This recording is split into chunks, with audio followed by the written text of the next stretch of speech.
Unfortunately, consumers did not get the message going into the holiday season, and they just simply they spent double what most economists were forecasting, double what was forecasted, and most of it was put on credit cards. So now you have a double whammy because as those credit card balances tick up, our credit scores come down. You're listening to Kerry Lutz's Financial Survival Network, where you get valuable information you just can't find anywhere else.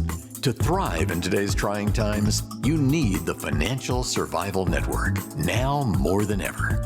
Go to financialsurvivalnetwork.com and get your free newsletter and gift. Financial Survival Network, now more than ever. And welcome. You are listening to and watching the Financial Survival Network. Hey, the name Financial Survival Network, implies a lot of things, but specifically when it comes to your personal credit, your credit card debt, mortgages, auto loans, all of that good stuff. It doesn't get any more basic than that.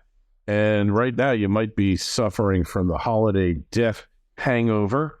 I know a lot of you out there are, judging from the numbers. Consumer debt keeps going up and up. Credit card debt. Well, let's talk about that. Our good friend Paul Oster is with us now.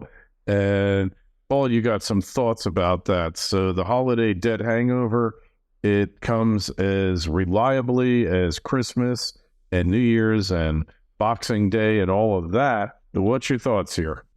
Unfortunately, consumers did not get the message going into the holiday season, and they just simply they spent double what most economists were forecasting, double what was forecasted, and most of it was put on credit cards. So now you have a double whammy because as those credit card balances tick up, our credit scores come down.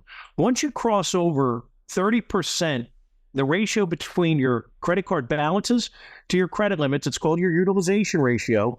Once you go above 30%, your scores come down very, very quickly. And you could be talking easily 50, 80, 100-point decline, depending upon how far you really go here. That, in turn, is going to cost you more for every other financial transaction. So, look, 2024 should be the year that consumers focus on getting out of credit card debt. Fortunately, there's always a plan. It's just a matter of the consumer taking the hardest step, which is the first step, swallowing their pride, raising their hand, and saying, look, I might be in a little bit of trouble here. I've overspent maybe a couple of years in a row. I saw one survey. It's close to 30% of the people that they spoke to hadn't paid off last year's credit card debt that they amassed during the holidays. So again, things are not looking good for the average consumer. We've already started to see the precursors to a downturn in the economy. Auto delinquencies are on the rise. Pre-foreclosures. Again, credit card debt is creeping up. Millions of borrowers haven't made their student loan payments that were supposed to have started back in October. So all of these things put together really, for me, again, I hate to be the doomsayer, but it looks like the perfect storm for a severe, awakening for the average consumer. If I remember correctly, they said they weren't going to start reporting delinquencies on those student loans till January or February, if I have that correct, to the credit bureau. Yeah, but here we are, right? I mean, all of this stuff happens in the blink of an eye. So a 1 times 30-day late payment for a borrower, especially if they're a younger borrower, again, 50 to 100 points in the blink of an eye. One missed payment, 1 30-day late. If you can't make the next payment, that's 60 days, 90 days. After 90 days, typically if a consumer can't make the payment for 120 days, it goes into collections. And now you're talking about severely damaging your credit. So look, you and I have spoken about it, for years. Unfortunately, the hardest thing to do is get consumers to change their behavior.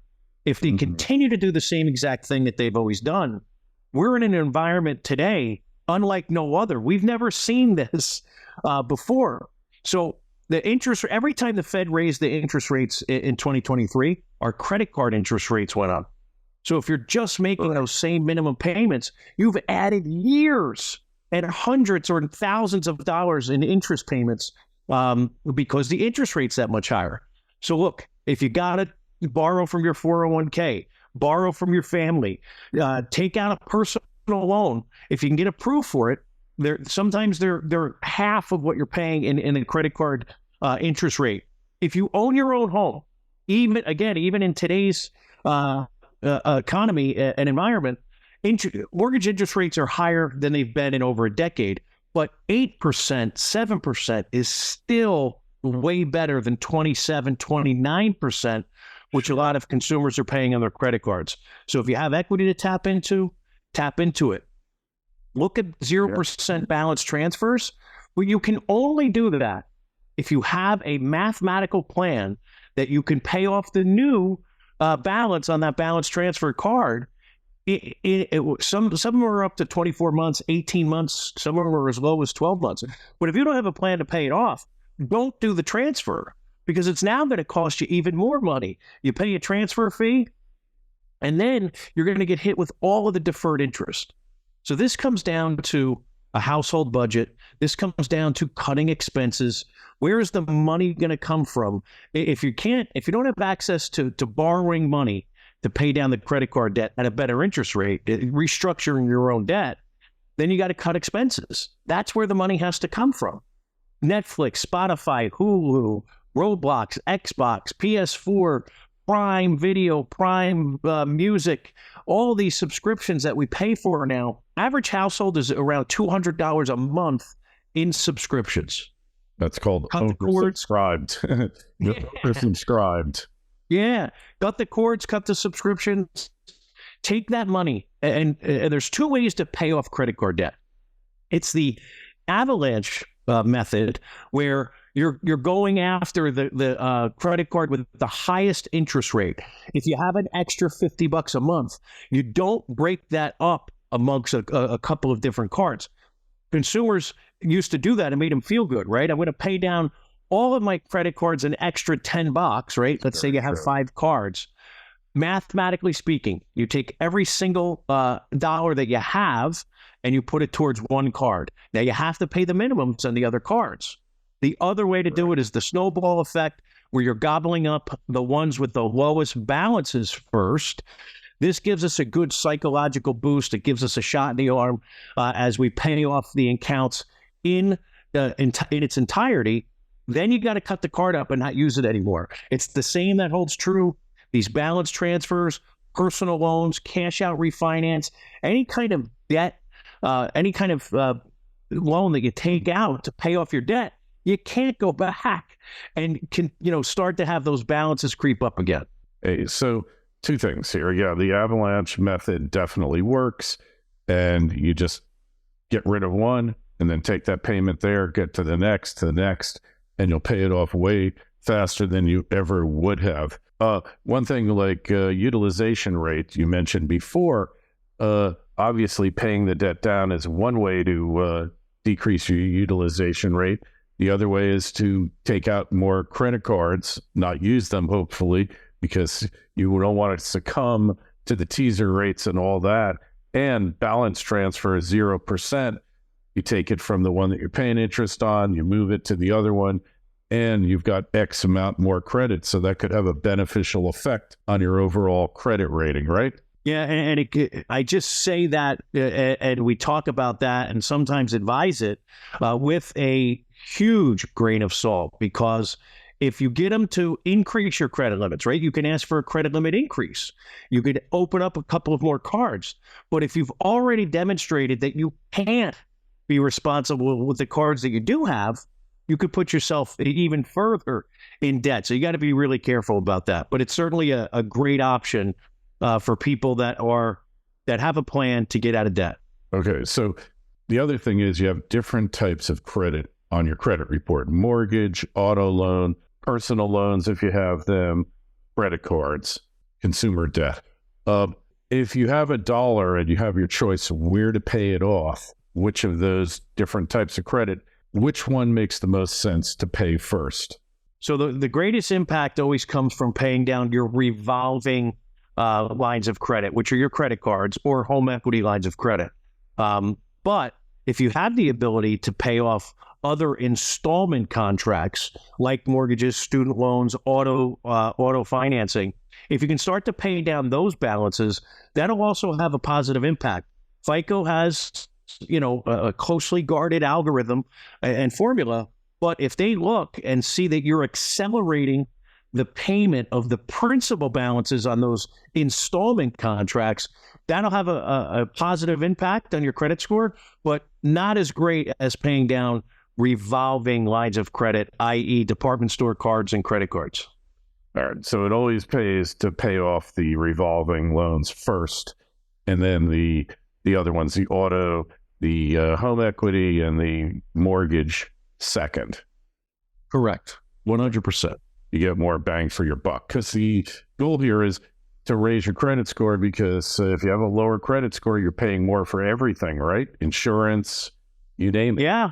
Yeah. We try and let people know that in today's world, your insurance policies and premiums are directly tied to your credit score. They don't call it a credit score. They call it an insurance score. But guess what? It's a FICO score, and it's based on your credit. So they called it an insurance score because the insurance companies lobbied to get a bill passed that would allow them to use personal credit to determine insurance policies and premiums. People scream about it all the time. Paul, what does my credit have to do with my auto insurance? What does my credit have to do with life insurance? What does it have to do with homeowners insurance?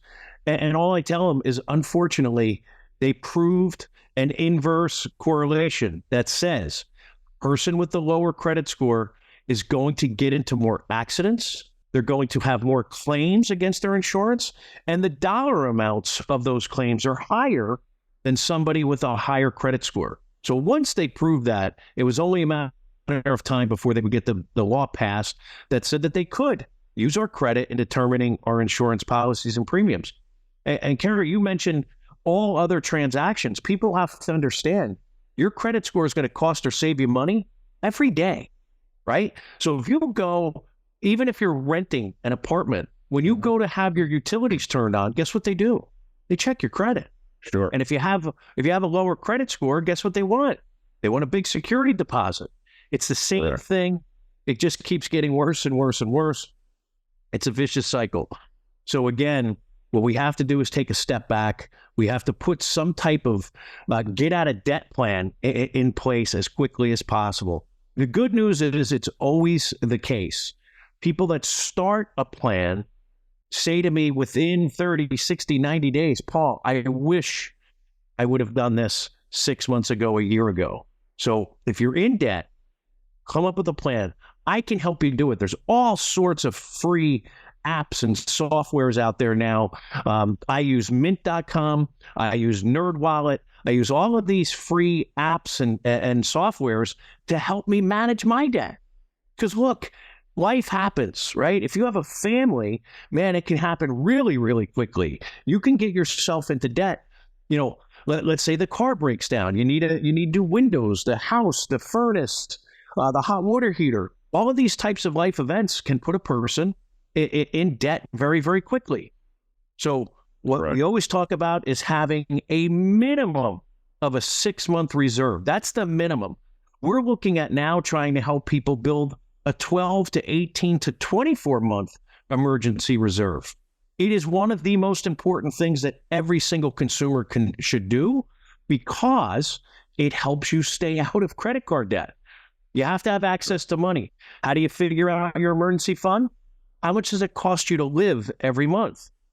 What's your rent? What's your mortgage? What's your car payments? What's your cell phone, cable, all of your expenses? And if you want me to break it down even further, it's a household budget. Where does your money go? Most people have no idea how much money they spend every day, right? They're using a credit card, a debit card. They're stopping at the convenience store. I think I mentioned the book the last time I was on your show. You're broke because you want to be, right? And because people, they look at expenses, and that's why when you see these things on TV, everything's less than $20, right? Because if it's $19.99, $4.99, $12.99, people don't blink an eye. They'll pay $8 for a cup of coffee. They'll pay $6. So if you do that every single day, on your way to work, on your way home from work, if you're stopping for drinks with your buddies and friends, if you're going out to dinner, and forget about DoorDash, Uber Eats, all these crazy convenience deliveries, you're paying astronomical prices for food. If you're eating out right now, I forget what the exact percentage is, but it's like 100% to eat out. So you better make sure it's a special occasion, because if you can't afford it, don't do it. Stay home, or order in at the very least, the worst case scenario. But you got to be able to plan ahead. You got to be able to budget.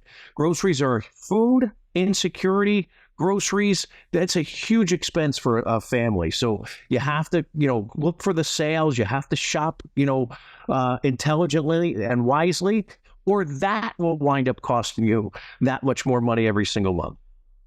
I could not agree with you more. It's just shocking that people don't understand that it's all part of one big package here, right? Yeah. If you can't afford it, you can't afford it. I mean, people really have to swallow their pride. And if all of your friends are going out and you can't afford it right now, I'm not saying you can never go out again. I'm not saying you can't go to dinner. But people that are doing it every week, every month, and they can't afford it, and they're just putting it on a credit card, that's where you're going to get yourself in trouble. So just take a look at what you're doing every single day. Again, use those free apps and softwares. There are all sorts of expense analyzers that are built into those programs. It'll show you exactly where all of your money is going. Then the next step is to figure out what you can cut out. And once you do that, and you take that money that newfound money, and you apply it towards your debt, I am telling you, it's not going to happen as quickly as you got into debt, but it certainly happens more quickly than the average person thinks. Could not agree with you more here, and really appreciate the common sense wisdom here that you've obtained over many, many years of doing this. If you had to calculate how many people that set on this road to fix their credit and their personal finances actually succeed, what percentage would you say? Fortunately for us, as long as the person, we have one qualifying question. Are you in a position today to pay your current bills on time? Because if you are, then we have a program, a custom program. Every single situation is very unique, and so they're all custom tailored programs. But if you're in a position to pay your current bills on time and you're willing to follow the program that we put in place, I'm not beta testing this. This is not something we're still trying to figure out. This is 20 years of developing a proven process. So unless a life event happens, maybe there's a loss of job, maybe there's a health issue, something like that, it's 100% of the time the program works. Wow. Now, I'm not saying we're 100% because unfortunately, life does happen. But if you asked me, we're talking about in the high 90 percentile of getting people through our program, because we do a really good job making sure that we're not setting up the client for failure. We're setting them up for success. Are you in a position to pay your current bills on time? Will you follow the program that we put in place for you? You have to be disciplined. You have to be responsive. You have to work with us, right? So there's no magic pills. There's no magic sauce. This means that we're going to, roll our sleeves up and get dirty and help you do it. But the person has to be willing, to chip in a little bit for sure. Yeah, of course. Of course. There's no magic bullets here, right? Oh, no. And if anyone says that they have one, I'll go work for them if they truly have something that works like that. But this comes down to time. Yeah, it comes down to time and time management. But again, fortunately, if you're in a position to help yourself and you want to help yourself, we can certainly help expedite that process. People can do it themselves, but a lot of times, there's situations, especially if you have third-party collections, if you have judgments, tax liens, those are some serious issues that require what I call professional help, right? So if it's just paying down your credit card debt and that's all you need help with, you don't have to pay. You shouldn't pay anybody to help you do that unless you're looking to get into like a credit management program, which is a way that works for consumers also. Credit management programs, make sure they're accredited, make sure they're nonprofit, make sure they have a great rating with the Better Business Bureau, get some peer reviews and recommendations and referrals. But credit management, these companies, they put pools of people together, and then they go to the creditors, and they say, hey, listen, you're going to take Paul Oster's credit card, you're going to freeze it while he's in this program, but you got to lower his interest rate to 0. And he's going to go into an accelerated payoff program.